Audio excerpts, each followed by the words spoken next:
अस्सलाम वालेकुम क्लास, कैसे हैं आप लोग? खैरियत से?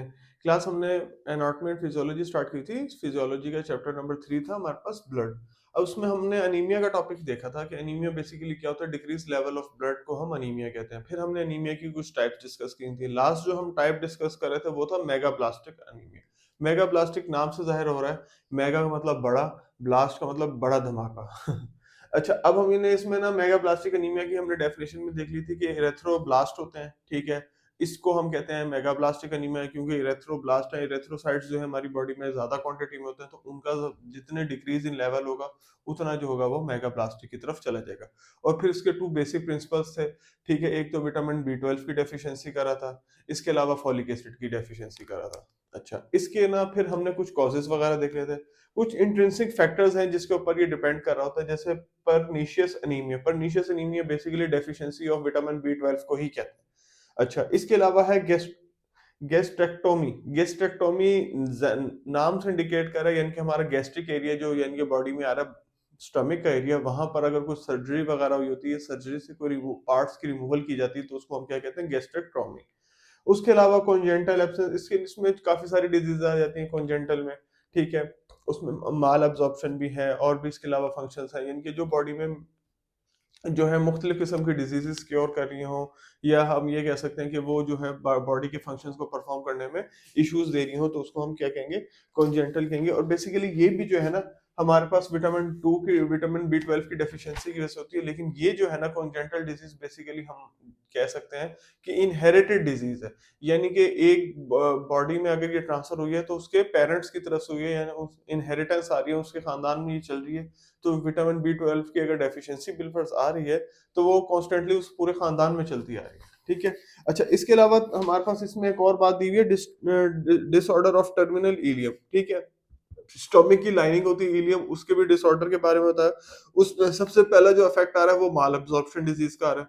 माल अब्जॉर्प्शन यानी कि आपको पता है, स्टोमिक में डाइजेशन का इशू हो, या स्टोमिक में किसी भी किस्म का गैस्ट्रिक पेन है, क्रैम्प्स हैं, एब्डोमिनल इश्यूज हैं, ये सारे जो हैं वो सारे इसमें माल अब्जॉर्प्शन में आ जाएंगे। इसके अलावा कुछ उसने रीजनल एंटेराइटिस दी हुई है, इंटेस्टाइनल रिसेक्शन है, नियोप्लाज्म एंड ग्रेनुलोमेटस डिसऑर्डर्स, ये कुछ और उसी स्टोमिक के अंदर, स्टोमिक की लाइनिंग के थर्ड, यानी कि जो हमारे पास स्टोमिक का टाइप है, इलियम है, उसकी लाइनिंग के जितने भी मतलब इशू स्टोमिक से रेलिवेंट आ रहे हैं, सारे के सारे वो इसके अंदर इनहेरिटेड है। इसके अलावा है कंपटीशन ऑफ विटामिन बी 12। इसमें दी हुई है हमारे पास दो, फिश टेपवर्म इन्फेस्टेशन है और बैक्टीरियल ब्लाइंड लूप सिंड्रोम है। अच्छा, थर्ड नंबर पर था हमारे पास इनएडुकेट इनटेक ऑफ डाइट। अब इनएडुकेट इनटेक ऑफ डाइट का मतलब यही है कि आपकी जो डाइट है वो ठीक नहीं आ रही। वो किस वजह से, या तो आपकी डाइट अनबैलेंस्ड डाइट है, आप बैलेंस करके नहीं खा रहे कि आपने कितनी कैलोरीज वगैरह या कितने प्रोटीन्स आपने इनटेक करने हैं, कितने कार्बोहाइड्रेट्स इनटेक करने हैं। एक तो आपकी ये हो गई अनबैलेंस्ड डाइट।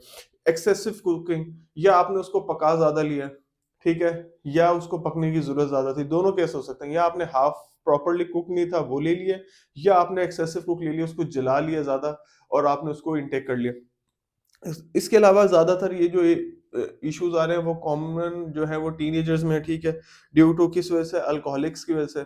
या तो वो पेशेंट जो है, या वो जो कस्टमर है हमारा, या वो जो ऑब्जेक्ट है वो पेशेंट अपने अल्कोहल की कंजप्शन जो है वो ज्यादा कर रहा है, ठीक है? And sometimes in infant. लेकिन इसके अलावा जो है ये, या तो ये टीनेजर्स में भी आ रहे हैं, या फिर बहुत ज्यादा छोटे बच्चों में भी ये इश्यूज आ रहे हैं, ठीक है? ओल्ड एज है, पुअर कंडीशन, और इसके अलावा स्टारवेशन, यानी कि उनको भूख नहीं लग रही बिल्कुल भी, वो नॉट एनफ टेकिंग फूड, ठीक है?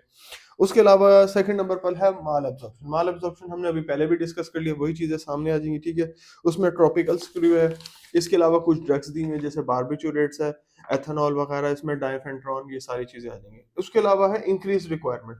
अब हमारे पास रिक्वायरमेंट की इंक्रीज किस तरह, या तो इसकी प्रेगनेंसी में होती है, ठीक है, लैक्टेशन इन्फेंसी, ठीक है, फीडिंग मदर्स के लिए मेलिग्नेंसी, या इंक्रीज हिमेटोपियोसिस, ठीक हो गया। नेक्स्ट हमारे पास कुछ और है, डीएनए मेटाबॉलिज्म, मरकाप्टोप्यूरिन है, फ्लोरोयूरासिल है और साइटोसिन है। मरकाप्टोप्यूरिन, फ्लोरोयूरासिल, या फिर हमारे पास जो लास्ट नंबर पर दी हुई है वो साइटोसिन है। तो क्लास ये जो थी ना, हमारे पास कुछ इंट्रिंसिक फैक्टर्स है मेगाब्लास्टिक एनीमिया के, जो हमने आज डिटेल में देख लिए हैं, इसलिए हमने इसको टॉपिक को जरा 2 दिन ले लिया। पहले हमने इसकी डेफिनेशन और उसके 2 प्रिंसिपल्स की तरफ फोकस कर लिया, और उसके बाद कौन कौन से इंट्रिंसिक फैक्टर्स हैं, कौन कौन से कॉजेज हैं या ट्रीटमेंट्स हैं जिसके थ्रू इसको हम क्योर कर सकते हैं। Thank you so much class.